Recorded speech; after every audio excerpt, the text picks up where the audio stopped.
Hi friends, welcome back to my channel, Designs by Dana. I'm Dana and I'm also a close to my heart maker.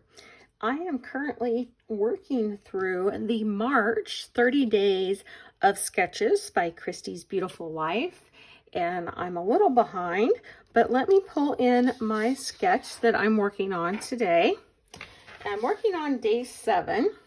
This is the sketch and it was created by Ruth Lewenden.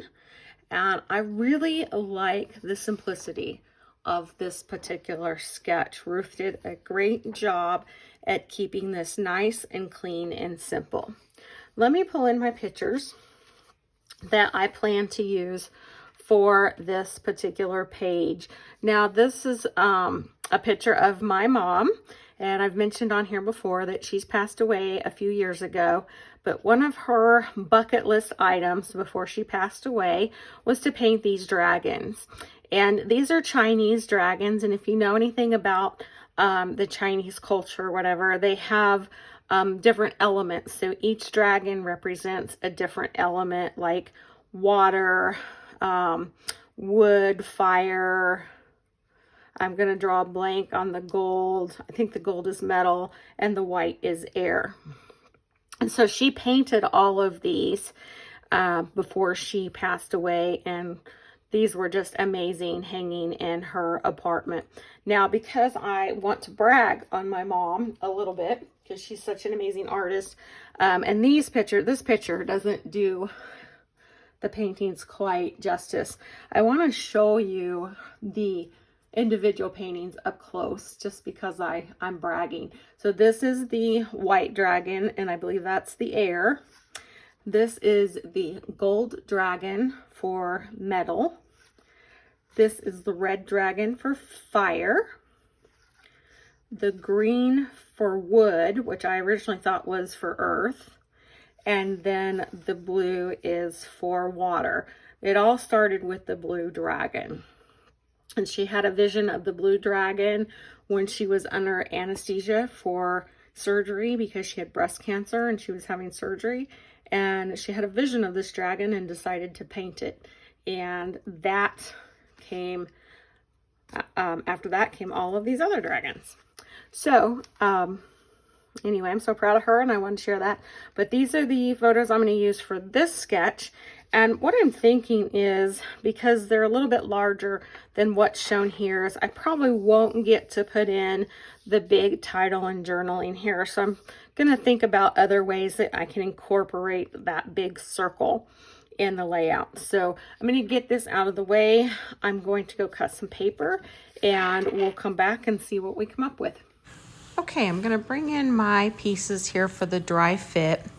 And this base page was pulled from the fresh paint paper packet, and the rest of my pieces were pulled just from various pattern paper packets and cardstock colors. So this is just a hodgepodge of different colors that I thought worked well with the colors in the dragon pictures.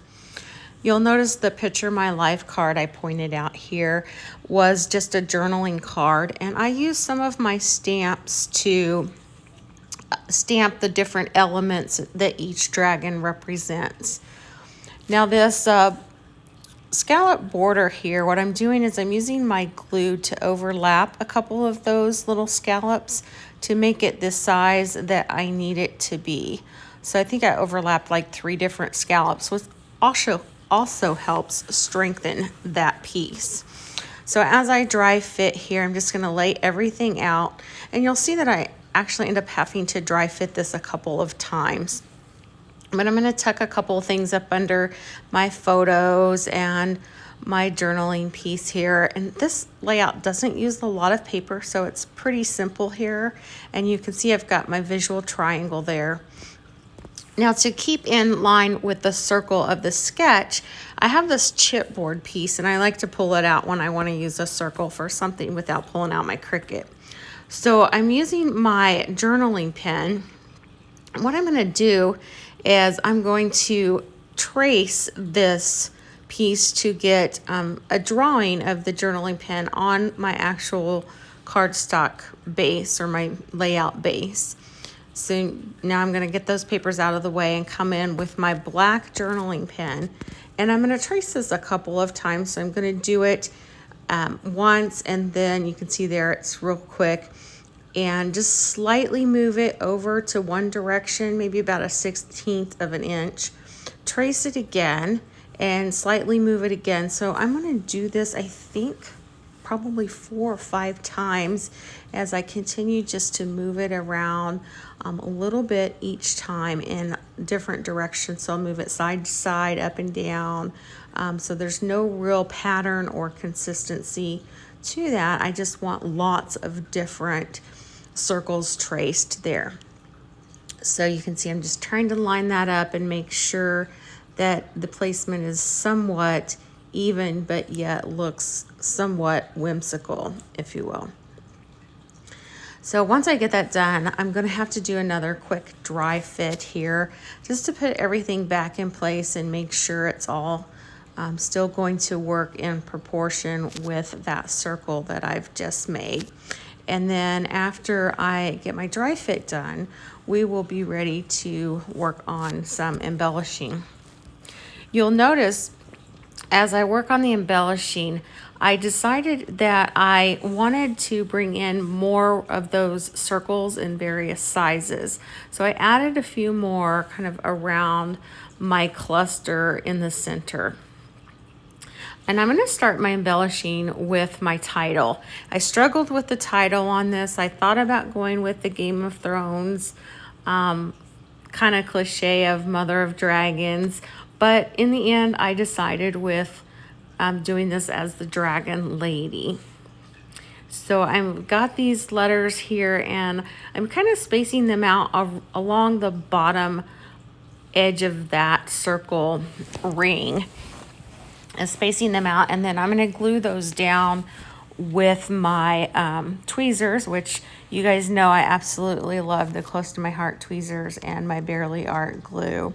So while I'm gluing that down, let me just tell you a little bit about the dragons and what each one represents. So each color in the Chinese culture, I guess, represents a different element. So the blue is water. The green, I think, is, I'm going to say this wrong because I can't even see my journaling, but the blue, I think, is water. The red is fire. The green is wood. I think the gold is metal, and the white is air. So they all represent different elements that are used in the Chinese. These are Chinese dragons, and you often find them in Chinese like martial arts studios and things like that. So now that I've got those glued down, I have pulled out several acrylic arrows and shapes that I thought I might like to use. So I'm going to audition those in different places around the layout.